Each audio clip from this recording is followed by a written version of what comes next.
CBD, short for cannabidiol, is a non-psychoactive compound in cannabis responsible for many of cannabis's medical benefits.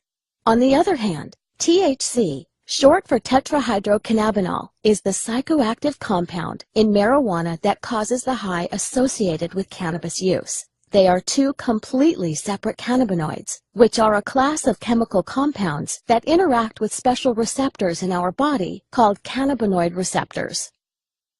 Dr. Sanjay Gupta, an American neurosurgeon and CNN's chief medical correspondent, changed his stance on the prohibition of cannabis while investigating its powerful therapeutic properties and witnessing CBD successfully treat Americans. He shocked mainstream America, saying, "We have been terribly and systematically misled for nearly 70 years in the United States, and I apologize for my role in that." Through Dr. Gupta's review of the history of cannabis, he found that it has been a legitimate medicine for at least 3,000 years.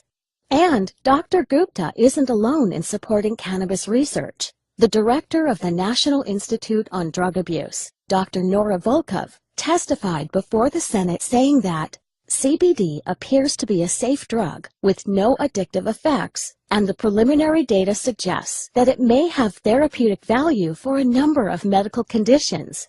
Research has shown that CBD can influence many conditions and bodily functions, including inflammation, neuropathic pain, autoimmune disease, energy regulation, metabolism, reproductive function, appetite, depression, anxiety, and even cancer. But how can one cannabinoid affect so many bodily processes without causing adverse side effects? The answer lies in our biochemistry, the natural intelligence of the body. We have naturally occurring cannabinoid receptors all over our body that interact with CBD. We have these receptors because our body is constantly making its own cannabinoids. These receptors and cannabinoids make up most of our endocannabinoid system, or ECS.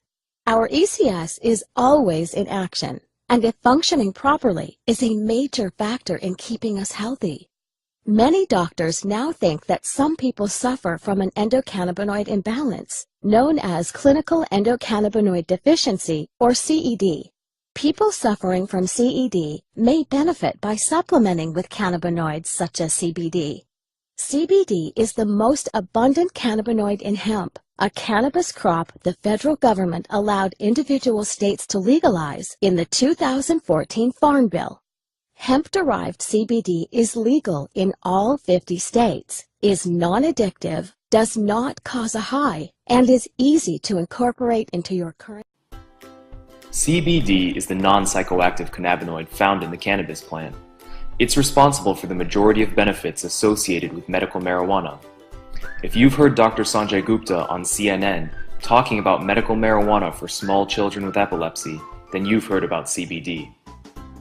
In addition to epilepsy, the therapeutic potential of CBD is currently being explored for a number of health problems, including anxiety disorders, substance use disorders, Alzheimer's, Crohn's disease, schizophrenia, cancer, chronic pain, inflammatory diseases, PTSD, and more.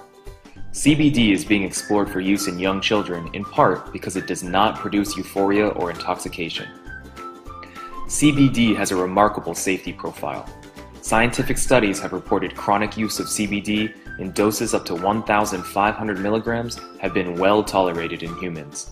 In fact, the United States Department of Health and Human Services has a patent on CBD for its powerful antioxidant and neuroprotective effects.